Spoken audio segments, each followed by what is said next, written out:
Ossie Davis, describe the first time you ever saw television. It certainly was in connection with my appearance as a performer at the first World's Fair out in Flushing, 1939. There was the Futurama, and they showed gadgets, new sound devices, and pictures that talked in a different way from the motion pictures, which was to become television. And it was just a part of the blur of so many wonderful possibilities. But in 1939, I think our imagination was more captured by what changes were going to happen in automobiles.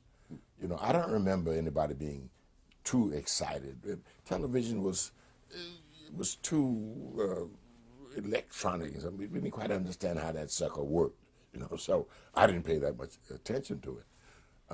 But there it was, in that little box. And if you looked, you could see, and you could see the people in it, and you could hear what they were saying. And that wasn't bad. What was the first thing you saw? I mean, do you recall? First thing I saw wasn't a program at all. It was some kind of demonstration that this would work. That here were people talking to you about the future, about the Futurama, about the coming wonders in electronics, and telephones are going to be different, and motion pictures are going to be different. Everything is going to be different because the new wave was coming. But it's like a kid, going to the circus or going into a store. So many things come before you that you don't pay particular attention to something that later proves to be important. The television was that to me.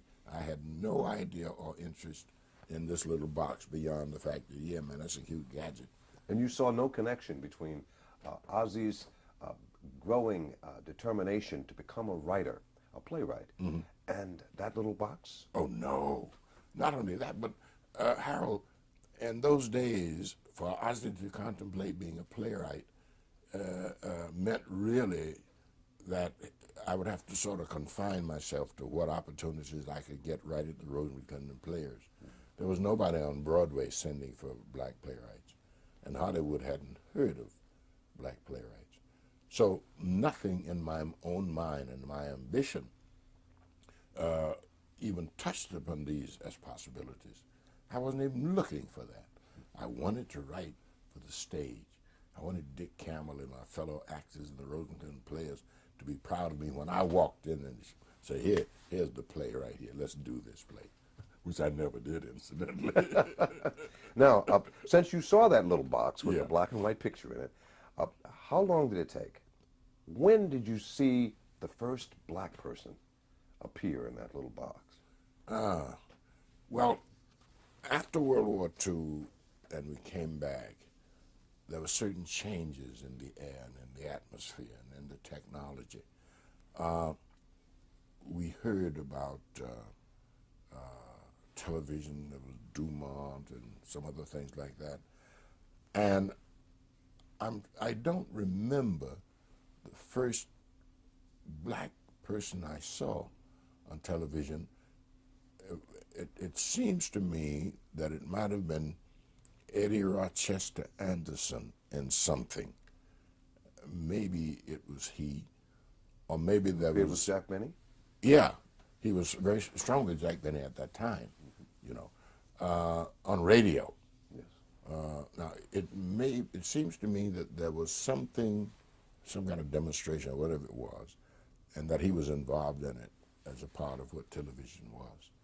But I was not impressed greatly when television came, and I wasn't impressed that this was a place where the future was. I didn't really see it. I thought highly of motion pictures and the stage, but television, I didn't hold out much hope for it. Not really. Okay. What was the first television program that Ossie Davis appeared on? Do you remember that? I think the first television program I appeared on, I was in a play, Green Pastures, and one Sunday afternoon on NBC, they had a segment of the play as part of a television show. So I and William Marshall and Alonzo Bozan or somebody was in that segment down at NBC, right where it is now. And we appeared. Then after that, there were jobs on television. Live television, began to burgeon. And I wound up, doing Emperor Jones on television, and appearing in various other venues. I can't think of the name of them now, but for a while, I showed up along with a lot of other people as television was beginning to take its place in the entertainment panorama offered to the American people. But I didn't think much of it. Did you? I mean, describe the experience of working in television. Was it stressful for you? No. Did you enjoy it? Yeah, I enjoyed it very much. Television was another way of doing a stage play.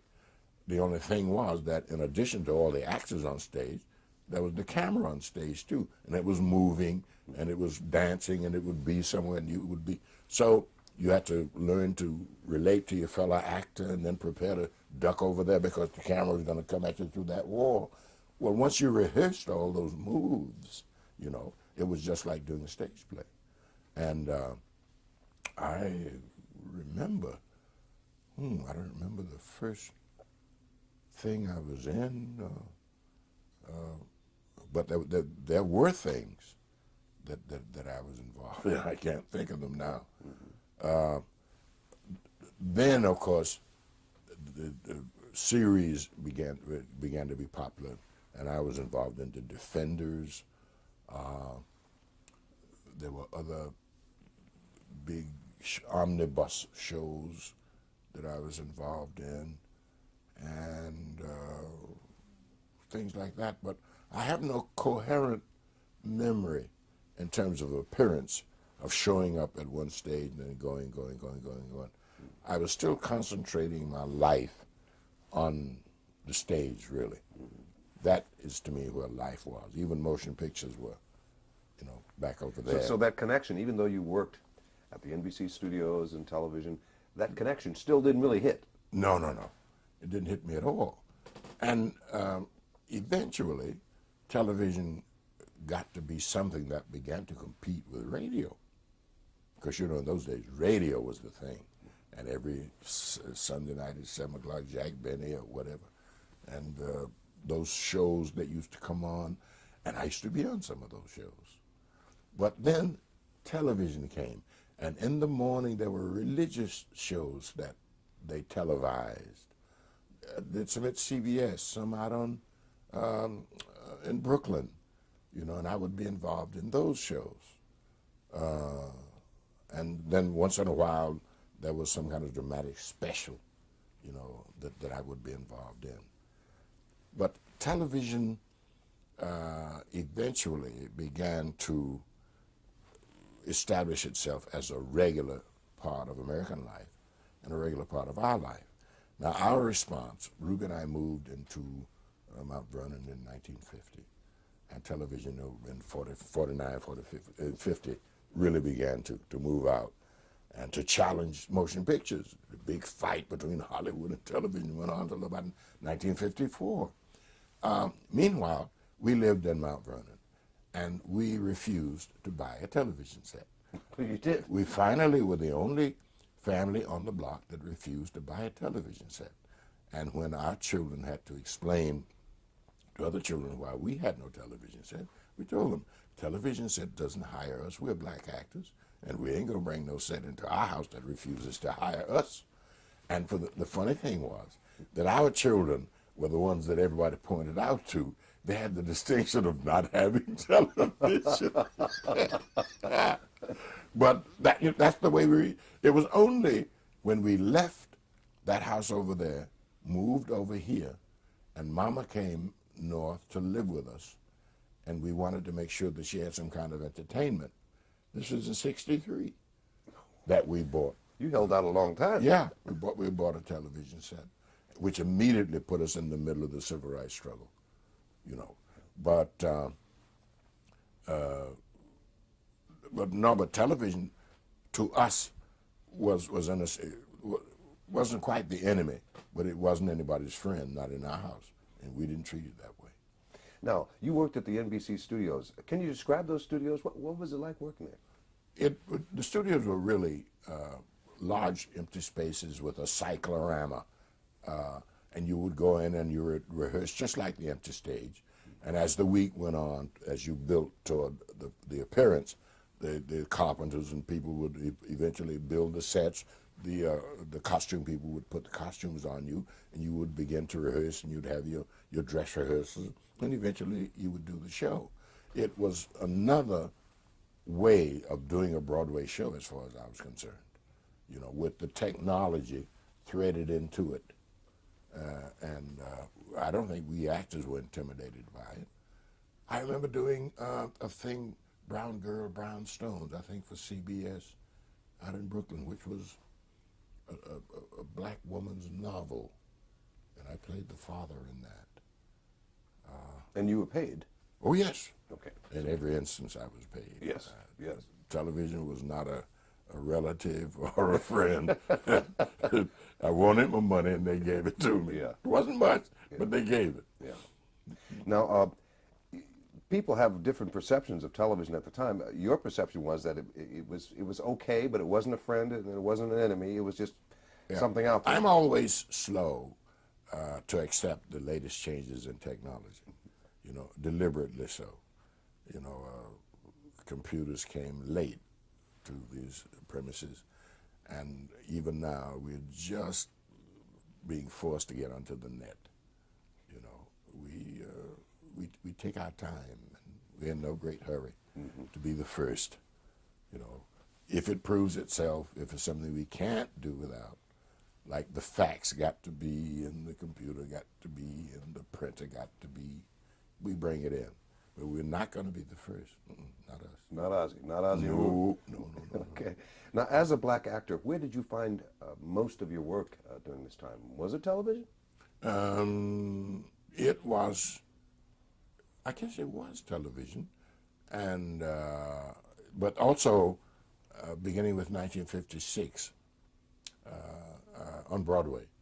I did No Time for Sergeants, and then I went directly into Lena Horne's thing, Jamaica, and then I went directly into some other things, wisteria trees, and then green pastures, and then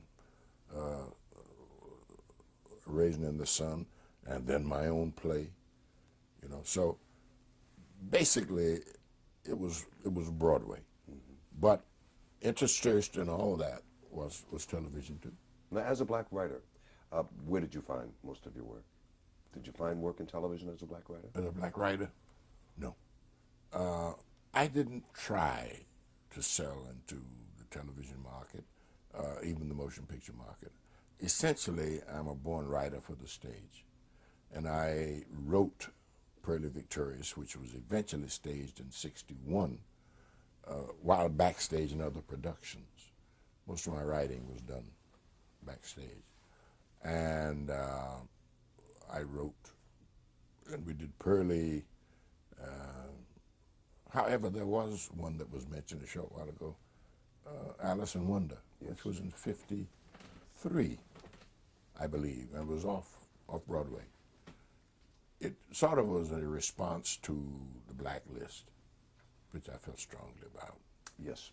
Now we're going to get into this Blacklist. In fact, we're talking about some of the places where you appeared on television. Let's start at the beginning here. You made your television debut in a syndicated series called Showtime USA. Do you remember that? No. You don't? No.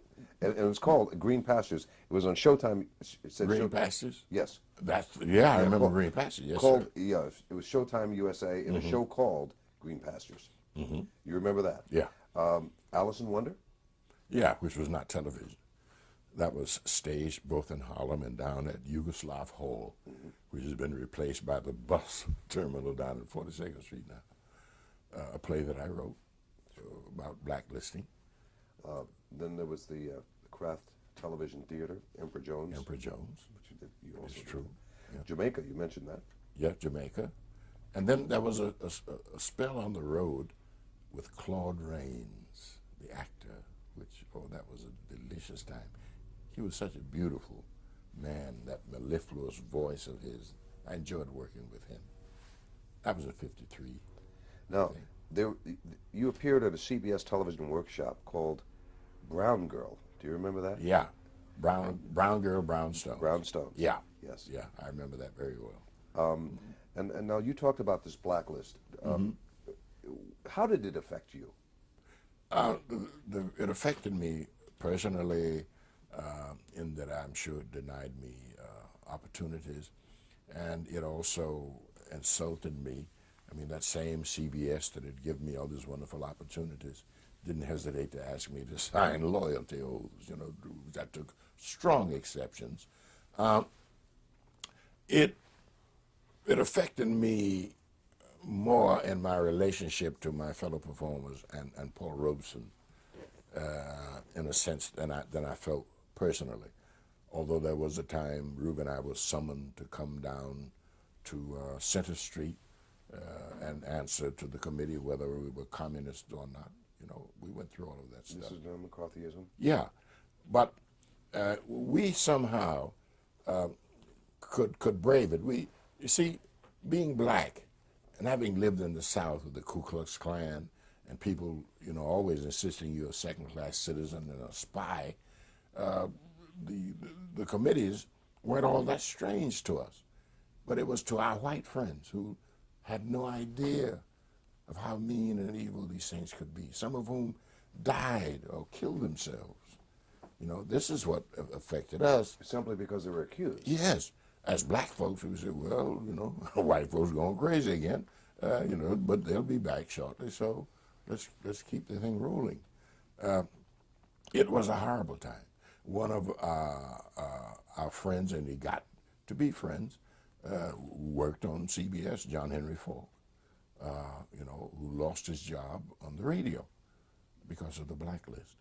And Ruby and he were involved in an election which put them into red channels and all kind of things happened. So we got to be friends as we joined forces to try and fight against the blacklist. And John Henry Falk was almost like a member of the family. So politically, you were active in Oh yes, oh yes. We never hid the fact, you know, that we had commitments in relationship to friends. We knew we weren't any traitors. We knew we weren't carrying bombs. We knew that who Paul Robeson was and what he stood for. We knew W.E.B. Du Bois and what he stood for. And these were people for whom we would put our lives on the line if it was required. We loved them and respected them that much, you know, and we still do. Felt very strongly about that. Did you sign loyalty oaths? No. But the network wanted you to. Well, when the jobs came along, what was required? That you signed a loyalty oath. But there was no offering of jobs from CBS for us at that time that I remember. But we wouldn't have signed, you know, had they offered it, that kind of nonsense. The NBC didn't require a loyalty oath, but man, the other ways they had of filtering you out, you know, there was a time when a lawyer friend of ours, you know, was talking about suing NBC because of that. You know, nothing ever came of it. But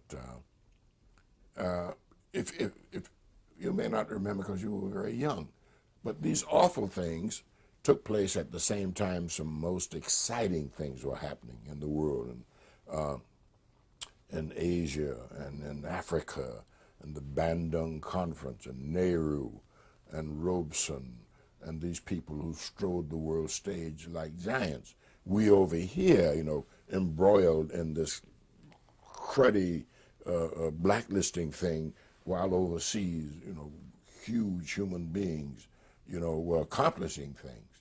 So we, in our relationship to them, drew inspiration that helped us fight against these things here. We were sort of internationalist in our response. And while this was going on, there was the Committee of Un-American Activities. Yeah. Did you witness any of those hearings? I was called to them.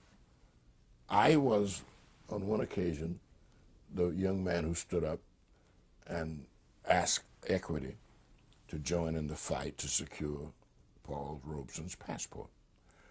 Well, all hell broke loose. The union at that time, everybody in the union knew Paul and loved him, but it was death to hold your hand up in support of Paul Robeson, you know. So the furor, as a result of that one meeting, got down to Washington, D.C., and they said, we better send a committee up there to sort of show Broadway, where its best interests lie. The committee came to town, issued subpoenas. Ruby and I got subpoenas. We went downtown. I testified. Ruby didn't. Once again, another of those humorous incidents.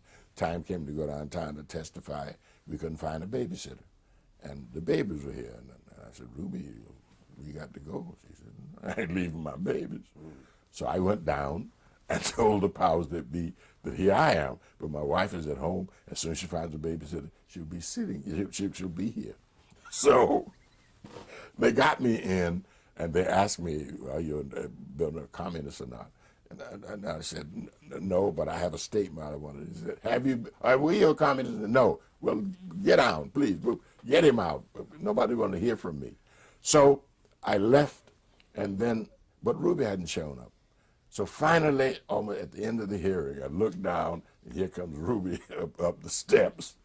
So I go to the woman who's running the hearings. I said, yes, Ruby, yes, Ruby. She's here, and I said, really, to testify? And the woman's name was Scotty. She said, look, we'll tell her, some other time. We ain't got time for all that nonsense. So there we were, ready to make brave statements to the world. Bold statements. Absolutely. And nobody was listening. So Ruby and I laughed about this. But there were other people who didn't laugh, because it was too horrendous for them. Bad time in American history. It was a bad time. And the danger is that we can forget it and produce this situation where such a bad time will come again. I hope we're smart enough not to, but there's no guarantee that we won't. The Civil Rights Movement, when and how did you become active in the Civil Rights Movement? Harold, when we stepped on stage, Ruby and I, in 1946, it was as much an act of the affirmation of civil rights as anything we ever did. The play itself was about a young veteran coming back, trying to get a job. And Robeson, Lena Horne, Canada Lee were all people on Broadway at that time. And they were involved, Broadway itself was involved in absorbing the new people who had come down from Harlem ourselves. We were in the first generation to be integrated onto the Broadway stage. Broadway was concerned about racism. Lynchings were going on in the South. Soldiers were being shot for returning from the army. So that when you're on Broadway, you were also involved in that struggle. Broadway was one of the first unions who had a clause that said, if you don't want to work in the National Theater in Washington, D.C., you don't have to, because it segregates the audience. And in the union, you had that spirit and that fight. So once we stepped into the theater, once we were accepted, it was from one thing to another. There was always a rally. There was always fundraising. And then election time, with Robeson not running but campaigning for Wallace. All of this was just a natural part of and we went to Washington to try to get an anti-lynch law, and then in 1954, the Supreme Court spoke out against segregation, and the South responded in '55 by killing Emmett Till, and we responded in December '55 by Rosa Parks not getting up off her seat, and little by little, the struggle escalated, and Reuben Ossie and a whole heap of other people were just caught up as it went along, and whatever parts came for us to play, we tried to play them. And this part of the civil rights movement was on television. Oh, yes, it was. This is what our children saw. This is what we had to sit at the dinner table and explain to them. Those dogs biting those children. The hoses. Yeah. How can we explain that? And we explained it to them. But television, very skillfully used by Dr. Martin Luther King, became an integral part of the civil rights struggle. They knew exactly how to get the camera there and to wait until the button was, roll them, and then the civil rights struggle would take off and become eloquent and express itself. Vividly. Very, very vivid. With the dogs and the hoses. And that 1963 march on Washington, where Burt Lancaster flying in from Europe to be a part of it, an actor, Marlon Brando, and I forget, other actors, and Sidney Poitier, and Harry Belafonte, and Lena Horne, and all of us being a part of that, surrounding Martin, surrounding Malcolm, being energized by what was happening, being transformed by what was happening. What other organizations did you belong to in the civil rights movement? Well, I belonged, we had a thing called the Committee for Fair Play to Cuba Committee, which got us into all kinds of trouble. And there was an organization formed to secure better treatment on Broadway, which I forget what it was. But certainly the NAACP, we were supporters of SNCC and supporters of Malcolm X, although we were never Muslims, and supporters of Martin Luther King, though we did not belong to the Southern Leadership Conference. We were sort of in a standby mode to whatever was happening. Our funds, our feet, our energy was all there for them to use if it was felt that we could be of help. Now, in that civil rights movement, you had Malcolm X, Martin Luther King, even Medgar Evers. Yeah. And you had said at some point that these were three different civil rights leaders with three different methods in order to gain civil rights. Could you explain what you meant? In the black community, there's always two different political possibilities presented to us. One was the integrationist possibility, that black folks would ultimately become members of American society with everybody else. And then there was those who said, no, America is white and it's never going to accept black folks. So Malcolm sort of represented the separatist group, Martin sort of represented the integrationist group, and Medgar sort of represented an amalgamation of the two in general. This would take much longer to explain than the time we have, but these were about the three prongs.